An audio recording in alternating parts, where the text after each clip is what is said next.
Hello सर्वांना. तर आत्ता सर्वांचं जेवण वगैरे सर्व झालेलं आहे आणि मी आत्ता रात्रीचे 8 वाजलेले आहेत, 8-8:30 वाजलेले आहेत आणि मी अंघोळ करून आलेली आहे आणि आत्ता मी करत आहे उद्याच्या पूजेची तयारी. तर इथं मी हातात कंकण बांधण्यासाठी कंकण बनवत आहे. तर माझ्यासाठी, अनिशासाठी, माझ्या सासूसाठी, तसंच जे काही सुवासिनी येणार आहेत त्यांच्यासाठी मी इथे बनवून ठेवत आहे. आणि इथं आनंद जे आहे ते मला टेबल जॉईन करून द्यायला, थोडं फिट करून द्यायला हेल्प करत आहेत. तर सर्व क्लिप्स मी थोडे घातलेले आहेत कारण मला पूर्ण डिटेलमध्ये व्हिडिओ शूट करण्यासाठी झालेला नाही, कारण खूप कमी वेळ होता आणि मला लवकर उठायचं सुद्धा होतं. तर इथं बघा मी खालच्या कळशीमध्ये तांदूळ घालून ठेवलेले आहेत आणि त्यामध्ये मी 6 लवंग आणि 6 इलायची घालत आहे आणि त्याच्यावरच्या कळशीमध्ये मी पाणी म्हणजेच गंगाचं आवाहन करणार आहे आणि त्यामध्ये काय काय घालायचं हे तुम्हाला मी उद्याच्या व्हिडिओमध्ये दाखवेन. तर पहा, याप्रमाणे मी जो वरचा तांबे आहे तो प्लॅस्टरनं मी फिट करून घेतलेला आहे आणि जी स्टिक आहे ती मी याप्रमाणे लावलेली आहे जेणेकरून मी साडी ड्रेप करू शकेन. तर आत्ता सकाळचे वाजलेले आहेत 4-4:30 वाजले आहेत.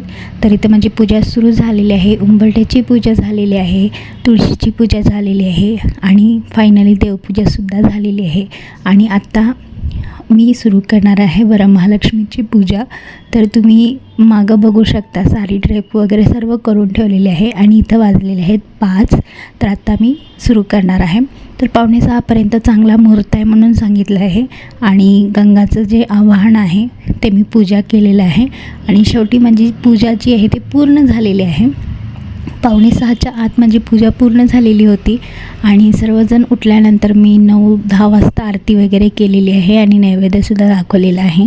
त्यानंतर पुरणपोळीचा स्वयंपाक होता, सुवासिनींना बोलवायचं होतं आणि ते सर्व आलते जेवणासाठी. त्याची पूर्ण फॅमिली वगैरे आलती ज्यांना मी बोलवलेलं, त्यामुळं मला पूर्ण शूट करता आले नाही पुढचं. तर जेवढं होईल माझ्याकडनं क्लिप्स तेवढे मी ॲड केलेले आहेत. तर याप्रमाणे मी वरमहालक्ष्मीची पूजा केलेली आहे. तर बघा आईचा फेस, तोसुद्धा मी आदल्या दिवशीच अलंकार करून ठेवलेला होता आणि आईला जी ओटी भरायची होती ते सुद्धा मी आदल्या दिवशीच सर्व मी काय म्हणतात त्याला, अंघोळ वगैरे करूनच ते सर्व रेडी करून ठेवलं होतं जेणेकरून सकाळी पटकन मला उशीर होऊ नये यासाठी मी सर्व काल रात्रीच तयारी करून ठेवलेली होती. तर पहा, दिव्यामध्ये तुम्ही फूल बघितलेलं असणार आहे. तर दोन्ही दिव्यामध्ये फूल झालेले आहेत आणि मला खूप आनंद झालेला आहे. तर याप्रमाणे मी वरमहालक्ष्मीची पूजा केलेली आहे.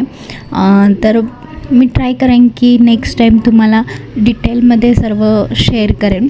तर जी माझी महालक्ष्मी आहे माझ्या घरची, तिला कसं मी विसरेन. तर ती उठल्यावर तिलासुद्धा छान रेडी केलेलं आहे आणि पहिलं जे आहे ओटी मी तिलाच भरलेली आहे. तर खालच्या कलशामध्ये तांदूळ, तसेच वरच्या कळशीमध्ये पाणी मी जे घातलेलं आहे त्यामध्ये मी 6 कवडी, 6 गोपद्म आणि 6 कमळबीज आणि तसंच एक लाल फूल, तांदूळ, 1 कॉईन, तर हे सर्व मी त्यामध्ये घातलेलं आहे आणि हो, थोडंसं भीमसेन कापूरचा तुकडा त्यामध्ये घातलेला आहे. तुम्ही आईला किती अलंकार करताय तेवढं तुम्ही करू शकता, पण जरी काही नाही झालं तरी जे मी कापसाचं वस्त्र घातलेलं आहे आईला ते तुम्ही नक्की घाला, ते खूप श्रेष्ठ मानलं जातं. तर व्हिडिओ कसा वाटला मला जरूर कमेंट करून सांगा आणि आवडल्यास लाईक, शेअर आणि सबस्क्राईब करायला विसरू नका. पुन्हा भेटूया पुढच्या व्हिडिओमध्ये. धन्यवाद.